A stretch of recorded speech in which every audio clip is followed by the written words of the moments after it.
बिस्मिल्लाहिर्रहमानिर्रहीम। अस्सलाम वालेकुम नाज़रीन, आप यूट्यूब चैनल देख रहे हैं। मैं इमरान ख़ान हूँ। मैंने आपसे लास्ट वीलॉग में ये कहा था कि मैं आपको बताऊंगा कि यूक्रेन के सदर कौन सा तोहफ़ा लेकर गए डोनाल्ड ट्रंप के लिए। तो ये बड़ा नायाब तोहफ़ा था। यानी जो चीज़ वो अपने मुल्क से लेकर गए वो डोनाल्ड ट्रंप को बहुत पसंद भी आनी थी। यानी इससे पहले जब ये प्लान हो रही थी मुलाकात, तो उस वक्त यूक्रेन को बड़ी उम्मीदें थी अमेरिका से। लेकिन दूसरी तरफ अमेरिका जो है वहाँ पे नई जो हुकूमत है उसकी सोच बिल्कुल मुख्तलिफ है। जो बाइडन ने जो है पैसा पानी की तरह बहाया यूक्रेन के ऊपर, और इसी लड़ाई में अब पाकिस्तान के ख़िलाफ़ भी कुछ बैनुल अक़वामी ख़बरों के अंदर ये छपा कि पाकिस्तान ने अमेरिका के कहने पर हथियार बेचे हैं यूक्रेन को, और पाकिस्तानी हथियार यूक्रेन और रशिया की लड़ाई में इस्तेमाल हुए हैं, और बाकायदा इसका कोई मुआहदा भी मंजर आम पे लाया गया है। बहरहाल पाकिस्तान इसका एक बहुत छोटा सा प्लेयर था, और यूक्रेन और रशिया की लड़ाई में पाकिस्तान के हथियार चाहिए थे या पाकिस्तान की सपोर्ट चाहिए थी, तो इमरान खान के होते हुए तो वो मुमकिन नहीं था। उसके बाद जो कुछ भी इमरान खान के साथ हुआ वो आपके सामने है। अब डोनाल्ड ट्रंप के लिए ज़ेलेंस्की जो है वो लेकर गया था एक बेल्ट। ये गोल्डन बेल्ट है और ये UFC की है। यानी UFC जो है वो बहुत बड़ा प्लेटफॉर्म है। यहाँ पे बॉक्सिंग के और इंटरनेशनल कंपटीशंस होते हैं, और एक बहुत बड़ा मुकाबला हुआ था सऊदी अरब के शहर रियाद में, और ये मुकाबला बड़ा मकबूल हुआ था पूरी दुनिया में। इसमें फाइनली दो बॉक्सर्स के बीच में एक बड़ी जंग थी, जिनमें एक बॉक्सर था वो बरतानिया का था और दूसरा बॉक्सर यूक्रेन का था। दोनों बॉक्सर्स के बीच में फ़ाइट हुई थी सऊदी अरब के शहर रियाद में, और ये दिसंबर 2024 में ये फ़ाइट हुई है। आपसे लगभग कोई 2 माह पुरानी बात है, दो ढाई माह पुरानी बात है। यानी दिसंबर के आखिरी 10 दिनों में थी, 22 या 23 दिसंबर को ये फ़ाइट थी। मैंने ये फ़ाइट देखी भी थी। तो इस फाइट में जो यूक्रेन का बॉक्सर था अलेक्जेंडर यूजेक, उसने शिकस्त दे दी बरतानवी टाइसन फ्यूरी को, और ये टाइटल जीतकर वो अपने साथ अपने मुल्क ले गया। अब क्योंकि डोनाल्ड ट्रंप को UFC के अंदर, बॉक्सिंग के अंदर, इन स्पोर्ट्स के अंदर बड़ी दिलचस्पी है, लिहाजा फिर वो जो बेल्ट है वो बेल्ट बतौर तोहफ़ा यूक्रेन का सदर लेकर आया था देने के लिए अमरीकी सदर को। और वो वहाँ पे जब ये बातचीत कर रहे हैं, तो अगर आप यूक्रेन के सदर की बैक साइड पे, यानी उनका जो राइट आर्म है उसकी बैक साइड के ऊपर जो एक टेबल पड़ा हुआ है, वहाँ पे ये बेल्ट आप पड़ी हुई देख भी रहे हैं। तो वो अपने साथ ये बेल्ट लेकर आए और बड़ा नायाब तोहफ़ा उन्होंने दिया डोनाल्ड ट्रंप को। लेकिन उसके बाद जो माहौल बना वो आपके सामने है। एक सेनेटर ने पहले समझाया भी था ये सिचुएशन बन जाएगी, इसके बारे में ट्रंप के एक सेनेटर हैं जो ट्रंप के साथी हैं, लिंडसे ग्राहम। ये यूक्रेन के हामी हैं और रशिया के बहुत ख़िलाफ़ हैं, और इनकी सोच ज़रा ट्रंप से मुख्तलिफ है।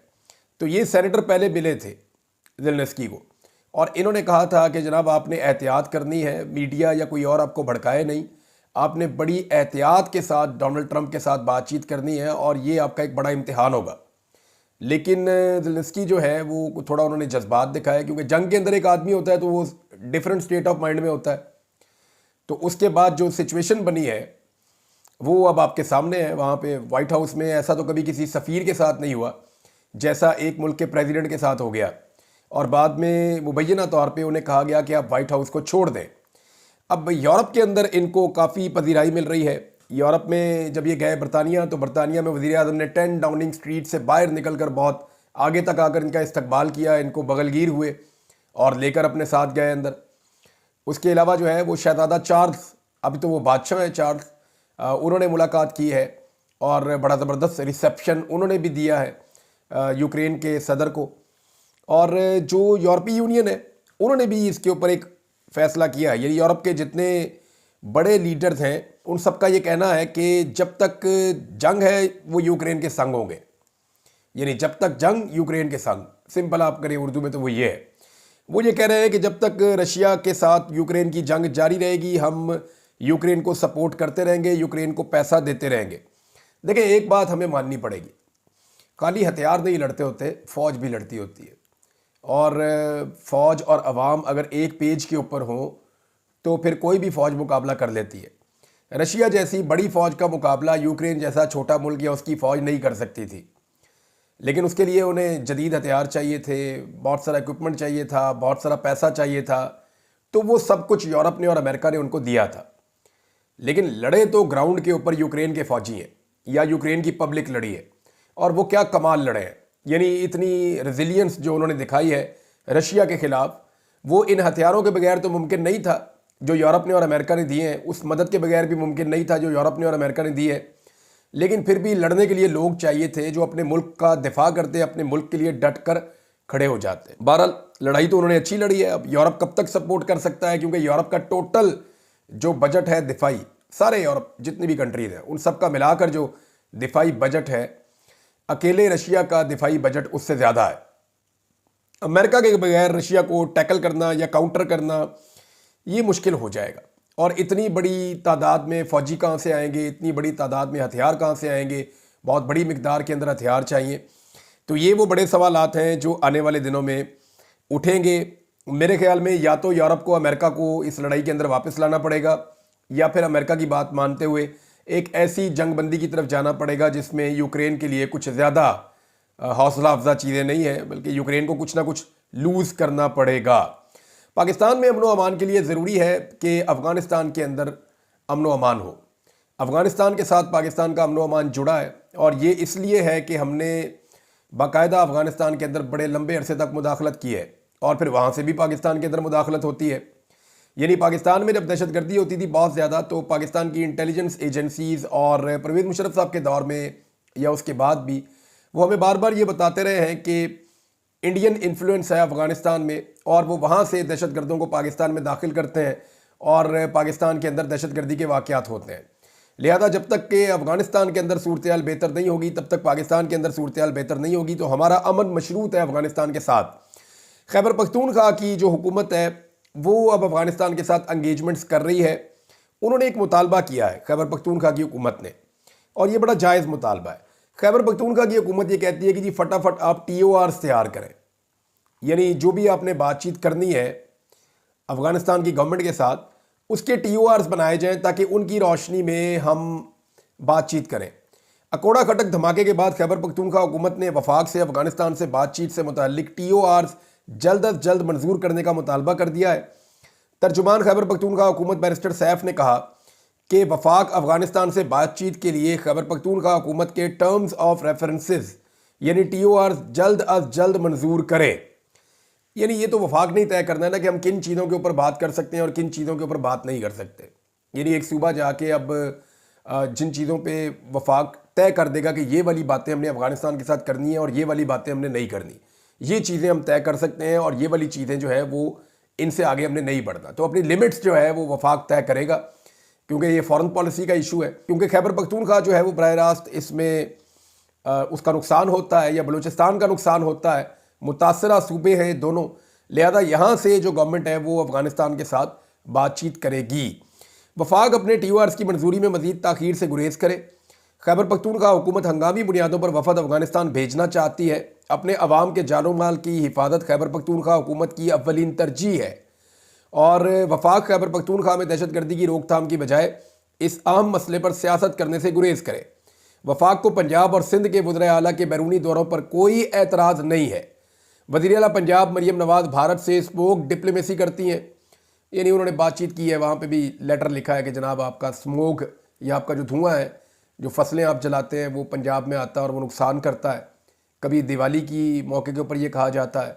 और यहाँ पे चाइना का भी दौरा किया मरियम नवाज़ ने, और ये क्लेम किया कि जी उनका बड़ा जो है ज़बरदस्त दौरा था और बड़ा कामयाब दौरा था। तो यहाँ पे अफ़गानिस्तान के साथ क्योंकि पाकिस्तान का अमन जुड़ा है, लिहाजा जो खैबर पख्तूनख्वा की हुकूमत है उसको बाकायदा इजाज़त होनी चाहिए, TORs उनको बनाकर देने चाहिए ताकि वो जाएँ, जाकर अपने सूबे में अमन व अमान के लिए अफ़गानिस्तान के साथ बातचीत करें। और अफ़गानिस्तान हमारा हमसाया बरादर इस्लामी मुल्क है, वहाँ कोई ऐसी चीज़ नहीं है जिससे घबराएं या डरें। आप उनके साथ बात करें, हमारी तरह के लोग हैं, हमारे जैसे उनके मसाइल हैं, बल्कि उन्होंने अपने मुल्क में बहुत सारी चीज़ों को बहुत बेहतर अंदाज में संभाला है, और वो चाहे खारजी ताल्लुकात हों या उनके दाखिली मामलात हों, वो बहुत तेज़ी से आगे बढ़ रहे हैं। तो हमें उनके साथ मिलकर आगे बढ़ना चाहिए।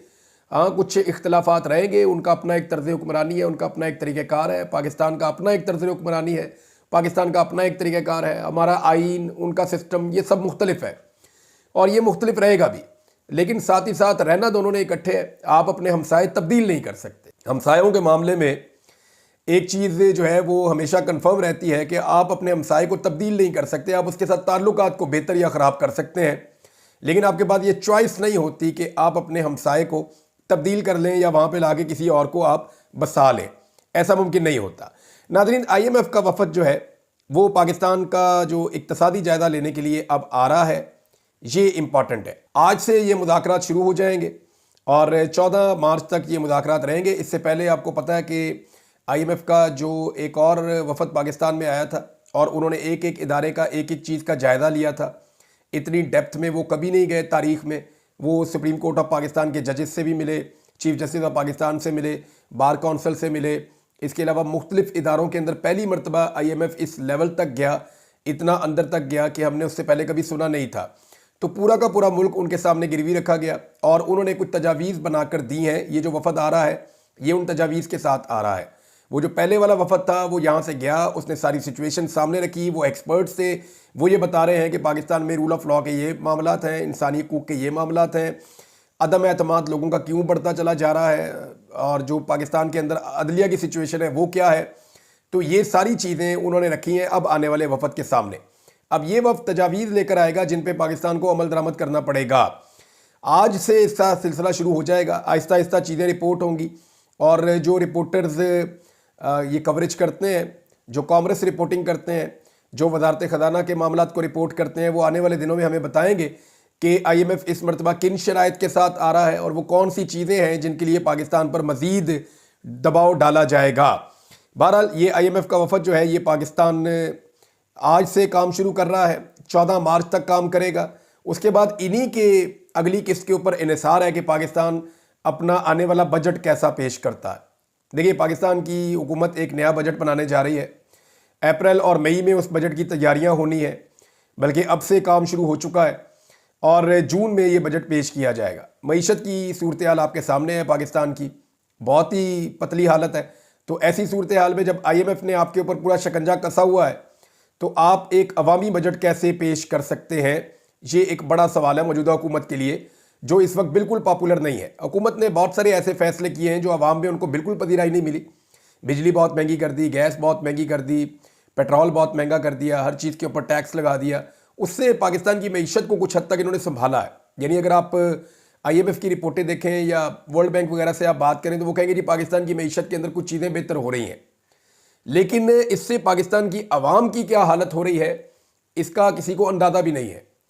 यानी आप आवाम का खून पसीना नचोड़ते जाएं और आप कुछ पैसा इकट्ठा करके दिखाएं, आलमी इदारों को देखें हमने पैसे इकट्ठे कर लिए हैं, तो एक लेवल तक आप वो आवाम का खून निचोड़ सकते हैं या आवाम का खून पसीने की कमाई आप एक लेवल तक निचोड़ सकते हैं। उसके बाद में पब्लिक रिएक्शन दे देती और वो टाइम ऐसा लगता है कि अब करीब आ रहा है। बहरहाल ये अब जायज़ा लेने के लिए ये डॉन की भी एक खबर आई हुई है, इसमें जियो ने भी और दीगर जो पाकिस्तान के अंग्रेज़ी अखबार हैं उन तमाम ने छापी हुई है। आने वाले दिनों में इसकी तफसीलात मैं आपके सामने रखूँगा। नाज़रीन, इमरान खान साहब की बहन ने एक इंटरव्यू दिया है नौरीन खानम नियाज़ी साहिबा ने। वैसे इमरान खान की बहनें भी कमाल है, यानी शौकत खानम साहिबा ने अपने बच्चों की कमाल तरबियत की है। चाहे वो इमरान खान है, वो अकेला भाई है, उनका कोई और भाई नहीं है, लेकिन उनकी बहनों ने भाइयों की कमी को पूरा किया है। यानी अगर 10 भाई भी हों तो वो शायद इतनी तकलीफ़ बर्दाश्त ना कर सकें या इतनी मुश्किलात में इस तरह खड़े ना हो सकें जैसे इमरान खान साहब की बहनें खड़ी हुई हैं। अब डॉक्टर नौरीन खानम नियाज़ी साहिबा जो हैं ये हसन नियाज़ी की वालदा भी हैं। इनका अपना बेटा इस वक्त 2 साल से बंद है, पहले मिलिट्री कस्टडी में था, वहाँ से उसको 10 साल की सज़ा सुनाई गई। अब इनका बेटा जो है वो जेल के अंदर बंद है और वहाँ तकलीफ़ बर्दाश्त कर रहा है। लेकिन मैं इनका इंटरव्यू सुन रहा था हसनैन रफ़ीक साहब के साथ, और हसनैन साहब जो हैं वो नया पाकिस्तान वाले हैं, उन्होंने इनका बड़ा अच्छा इंटरव्यू किया है। उसमें बता दिए बेटे की भी कमी है और भाई इमरान खान की भी कमी है रमज़ानुल मुबारक में, लेकिन इमरान खान के लिए तकलीफ़ ज़्यादा है क्योंकि जिस तरह उनको जेल में रखा गया है और ज़हनी टॉर्चर किया जा रहा है, तो भाई की तकलीफ़ मुझे ज़्यादा है, बेटे की उतनी नहीं है। बल्कि बेटे के हवाले से उन्होंने कहा जी कि बेटे को कुरान पाक पढ़ने का, तरावियाँ पढ़ने का, नमाज़ें अदा करने का, अल्लाह के करीब होने का मौका मिल रहा है। मेरा बेटा नौजवान है, वो ये तकलीफ़ बर्दाश्त कर भी सकता है और मैं ये समझती हूँ कि ये उसकी और बाकी बच्चों की तरबियत हो रही है। जब वो बाहर आएंगे तो पाकिस्तान के लिए बेहतर काम कर सकेंगे। तो बतौर माँ वो बड़े हौसले में नज़र आई हैं, लेकिन बतौर बहन उन्हें बड़ी तकलीफ़ है कि उनके भाई के साथ जो कुछ इस उम्र में किया जा रहा है और जैसे उन्हें तोड़ने की कोशिश की जा रही है, इस हवाले से उन्होंने कहा जी उन्हें काफ़ी तकलीफ़ है और इमरान खान साहब की तकलीफ़ उनके बेटे की तकलीफ़ से ज़्यादा है। नाज़रीन, एक रिपोर्ट आई है और ये कौमी असम्बली से आई है और ये सालाना रिपोर्ट है। ये रिपोर्ट आप सुनेंगे तो आपको अंदाज़ा हो जाएगा कि पाकिस्तान में प्रायोरिटीज़ क्या है या तरजीहात क्या है इस हुकूमत की। ये सालाना रिपोर्ट है और कौमी असम्बली से आई है। एक तरफ अरकान पार्लियामेंट की तनख्वाहों में तकरीबन 300% इजाफा कर दिया गया है। अंदाज़ा कीजिए आप, जो अरकान असम्बली हैं उनकी तनख्वाहों में इजाफा किया गया और वो जो इजाफा किया गया वो 300% तक किया गया। ये कौन सी रिपोर्ट कह रही है? ये असम्बली से आने वाली सालाना रिपोर्ट है। अच्छा, दूसरी तरफ अखराजात कम करने के लिए, यानी एक तरफ जितने लोग वहाँ पे आते हैं ये सैकड़ों की तादाद में है, 100 के करीब तो सेनेटर्स हैं, फिर जो आपके कौमी असम्बली के मेंबर्स हैं वो लगभग कोई 300 के करीब हैं। अभी क्योंकि कुछ मखसूस नशिस्तें नहीं दी हुई लिहाजा उनको आप माइनस कर दें, लेकिन 300 से ज़ायद ही हैं अभी भी मेरे ख्याल में। तो इतने लोग मौजूद हैं, उनके लिए 300% उनकी तनख्वाहों में इजाफा कर दिया और 200 से ज़ायद मुलाजमीन इसलिए फारिग कर दिए सरकारी मुलाजमीन कि हम पैसा बचाना चाहते हैं। ये है तरजीहात कि गरीब आदमी को तनख्वाह देने के नाम के ऊपर भी आपको डर लगता है। आप कहते हैं जी तनख्वाह छीन लो, गरीब आदमी की नौकरी छीन लो, इसको इसके घर भेज दो, हमने नहीं देने पैसे।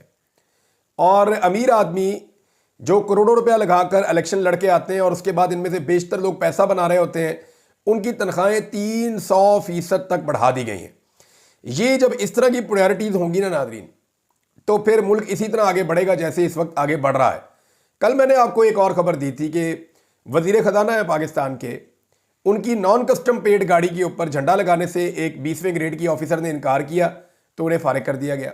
अब ये शहबाज राणा साहब ने खबर दी थी, मैं तो खबर सुन के हैरान रह गया कि जिस बंदे की ड्यूटी है कि टैक्स इकट्ठा करना है, वो टैक्स चोरी वाली गाड़ी कैसे चलाने के लिए आमादा हो सकता है? यानी वो तो कभी ऐसा कर ही नहीं सकता कि उसको देख के तो सारे लोग टैक्स चोर हो जाएंगे। तो वज़ीर ख़जाना ने ये जो हरकत की या उनसे मनसूब ये हरकत रिपोर्ट हुई, ये इंतहाई बदकिस्मती है पाकिस्तान की। एक और ख़बर है और ये उससे भी ज़्यादा दुख देने वाली खबर है। अहमद फरहाद साहब को आप सब जानते हैं, बड़े इनकलाबी शायर हैं, बड़ी शानदार शख्सियत के मालिक हैं, बड़े मजबूत आसाब के मालिक हैं और कश्मीर का एक ऐसा बेटा है जिस पे कश्मीरी फ़ख्र कर सकते हैं। तो अहमद फरहाद साहब की अहलिया को गिरफ्तार किया गया एक भोंडे मुकदमे में और मैंने जितने लोगों से भी पूछा, चाहे वो वहाँ पे लॉयर्स हैं, चाहे वो वहाँ पे रिपोर्टर्स हैं, वो सब मुझे ये कहते हैं जनाब ना सर है ना पाँव है इस मुकदमे का, कोई चीज़ इसके अंदर ऐसी नहीं है जिस बुनियाद के ऊपर यह मुकदमा कायम रह सके। लेकिन वहाँ पे अदालत एक के बाद एक रिमांड उनका देती चली जा रही है। अब अहमद फरहाद साहब ने एक दिन पहले ये रिपोर्ट किया था और सोशल मीडिया को भी ये बताया था कि उनकी अहलिया को तशद्दुद का निशाना बनाया जा रहा है सिर्फ इसलिए कि अहमद फरहाद साहब पे दबाव डाला जाए ताकि वो अपने मौक़िफ़ को तब्दील करें या अपने मौक़िफ़ के अंदर लचक लेकर आए। अब ये एक सियासत.pk ने रिपोर्ट किया है, अहमद फरहाद साहब ने भी रिपोर्ट किया है और बड़ी तकलीफ़देह बात है जो जज साहिबा ने कही है अहमद फरहाद की अहलिया को। ज़रा अदालत को दिखाएं कि कहाँ कहाँ आप पर तशद्दुद हुआ है। एक खातून जज ये तो नहीं कह सकती अदालत में कि आप दिखाएं कहाँ पे तशद्दुद हुआ है। जब वो कह रही हैं कि तशद्दुद हुआ है तो आपको फिर मेडिकल का ऑर्डर देना चाहिए। आप ये कह सकते हैं कि जी फौरी तौर पे ले जाएं और ले जाकर इनका मेडिकल करवाएं। ये नहीं हो सकता कि आप एक खातून की अदालत में तजलील करें और आप ये कहें कि आप दिखाएं आपके ऊपर कहाँ पे टॉर्चर हुआ है। अब वो खातून भरी अदालत में क्या दिखाएं आपको? ये बड़ी बदकिस्मती है। शायर अहमद फरहाद की अहलिया की अदालत में अपने ऊपर तशद्दुद की शिकायत पर इस्लामाबाद की सिविल जज शाइस्ता कुंडी साहिबा के एहसास से आरी रिमार्क्स कि ज़रा अदालत को दिखाएं कि कहाँ कहाँ आप पर तशद्दुद हुआ है। ये बड़ी तकलीफ़देह बात है। अदालत तो मुल्ज़िम के लिए होती है। मुल्ज़िम जो होता है वो फेवरेट चाइल्ड होता है अदालत का। जब वो आपको कह रही हैं कि मेरे ऊपर टॉर्चर हुआ तो आप उनका मेडिकल करवाइए ताकि लॉ इन्फोर्समेंट जो है वो इस तरह की हरकतें करने से बाज रहें। अब एक खातून ने जब ये कहा दूसरी खातून को तो उन्होंने ये सोच कर कहा होगा कि मुझे यहाँ से इंसाफ मिलेगा, लेकिन उसके बाद जो उनकी तज़हीक हुई है ये काबिल मज़म्मत है। अब पता नहीं इसके ऊपर क्या होना चाहिए, लेकिन ये जो जजेज़ हैं उनको ये मामला देखना चाहिए। जो सीनियर जजेस हैं या सुप्रीम कोर्ट ऑफ पाकिस्तान के चीफ जस्टिस हैं, उन्हें ये सोचना चाहिए कि ऐसे लोगों का मजाक ना उड़ाएं या लोगों के लिए ऐसे परेशानी पैदा ना करें, या लोअर कोर्ट्स को कम से कम ये चीज़ें तो बताई जाएं कि ख़वातीन का एहतराम किया जाए। आपको याद है इमरान खान साहब ने एक स्टेटमेंट दे दिया था जज ज़ेबा साहिबा के बारे में एक जुमले का, तो उन्होंने जज साहिबा की अदालत में जाके बाद में माफ़ी मांगी थी, लेकिन इसके बावजूद उनके ऊपर कितना शिकंजा कसा गया था। अब एक और ख़ातून है, क्या इनकी इज्जत नहीं है? सिर्फ जज ज़ेबा जो हैं वही एक ख़ातून है, और ये अहमद फरहाद की वाइफ जो है ये ख़ातून नहीं है। ख़ातून क्या सिर्फ वही होगी जो जरदारी ख़ानदान में या शरीफ ख़ानदान में पैदा होगी, और सिर्फ उनकी इज्जत होगी और किसी की इज्जत नहीं होगी। नादरीन, एक खबर और है, और वो ये है कि ओन अब्बास बप्पी और दीगर कुछ लोग हैं, इनका ताल्लुक पाकिस्तान तहरीक इंसाफ से है, और ये लोग अब पम्फलेट बनाकर लोगों के अंदर एक नई किस्म की मुहिम चला रहे हैं। लोगों को पम्फलेट्स देते हैं, उन्हें बताते हैं कि इमरान खान साहब के दौर में महंगाई कितनी थी, आजकल के दौर में महंगाई कितनी है। लोगों को अवेयरनेस दे रहे हैं ताकि लोग उनके साथ जुड़ें। ये थोड़ी सी स्पेस जितनी उनको मिलती है उतनी वो गेन करते हैं। जैसा कि लाहौर में पाकिस्तान तहरीक इंसाफ ने क्रिकेट टूर्नामेंट भी करवाया है। तो ये जो छोटी छोटी चीज़ें या छोटे छोटे इवेंट है ना, वो पॉलिटिकल पार्टी को लोगों के साथ जोड़ कर रखते हैं। पाकिस्तान तहरीक इंसाफ की अभी एक नई हिकमत अमली है कि किसी ना किसी तरह लोगों को अंगेज रखा जाए, लोगों के साथ अपने आप को जोड़ कर रखा जाए। जितनी स्पेस मिलती है, थोड़ी मिलती है, ज़्यादा मिलती है, उसको गेन किया जाए और उसका फ़ायदा उठाया जाए, और जहाँ मौका मिले वहाँ पे लोगों के साथ बात की जाए। नाज़रीन, मैं बार बार ये बात कह रहा हूँ, मैं अब फिर आपसे ये बात कह रहा हूँ कि गंदम का एक बहरान खुदा न खास्ता हमारे दरवाजे पर खड़ा है, और उसकी वजह सिर्फ़ और सिर्फ मरीम नवाज़ साहिबा की वो घटिया पॉलिसी है जिसमें उन्होंने किसानों को बेयारो मददगार छोड़ दिया, और 11% कम काश्तकार जो है वो रिपोर्ट हुई है। अब आपको $1 अरब की गंदम इंपोर्ट करनी पड़ सकती है। ये पाकिस्तान के कौमी ख़जाने के ऊपर एक बड़ा बोझ होगा। अब तक के लिए इतने ही। अपना ख्याल रखिएगा, अपने इस चैनल का भी। अल्लाह हाफ़िज़।